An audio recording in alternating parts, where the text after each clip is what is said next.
one of the things I don't understand about Soul's song is the reference to Vortal, because Vortal's style early on was very loud and aggressive, like what you hear on Metal Gear, and then his style by the time Cold Vein was recording was a lot more mellow and laid back, the way you hear on most Right. of the other songs. And neither of those styles from Vortal sounds like L, and the lyric writing doesn't sound the same at all.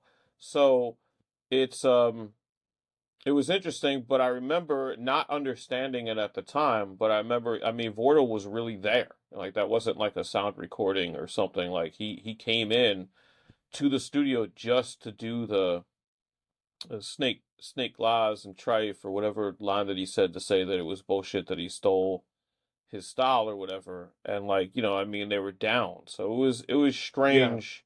I don't understand that. Again, if anyone wants to leave in the comments some of that context, I really don't understand that. I never have. I don't think any of us in the room did either, which is why Vordo just came in, and I don't remember him being familiar with who Soul was. Like maybe he did or maybe he didn't, but I don't remember him talking about it like, "Oh yeah, that guy. Well, why did he say that?" Like it was just like, "Oh, you want me to say this? Cool."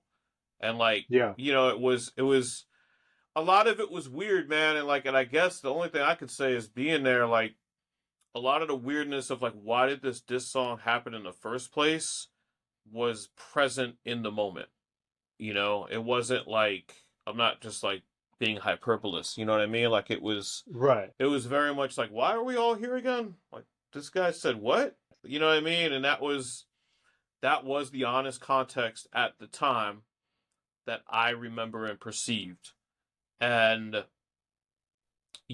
I'm not begging or pleading for more illumination on this subject, but like all I can do is speak from what I remember experiencing. So if other people have other memories of it, that's fine. But, you know, 25 years on, that's the way that I remember it going down. And I don't know, man. It was fun as a young person to be part of that. I think to your point, I think it would be a little crazy to be doing some shit like that in your 40s, which is why you don't see that shit happen very often.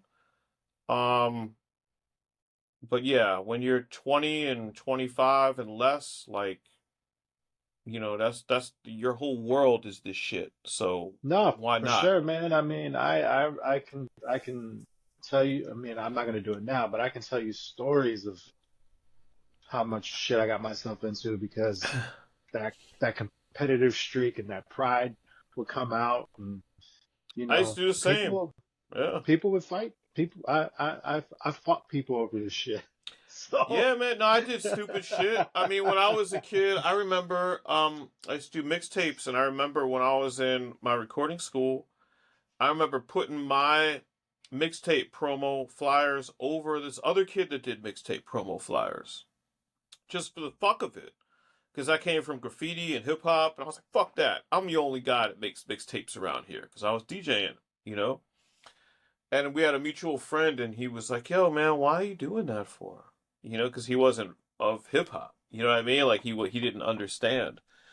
right, And the DJ, maybe he did, maybe he didn't, but I didn't know him like that. You know what I mean? Like, so he was just like, who is this fucking guy? You know what I mean? So it was the same thing. Like, I get it. You know what I mean? Sometimes you get in that mode where you're trying to work and you're trying to be part of the shit so bad that you think that that's what you're supposed to do. And this song is all happening within the shadow of like Cannabis and LO, and like fucking Soul even references that track on his song. So like right.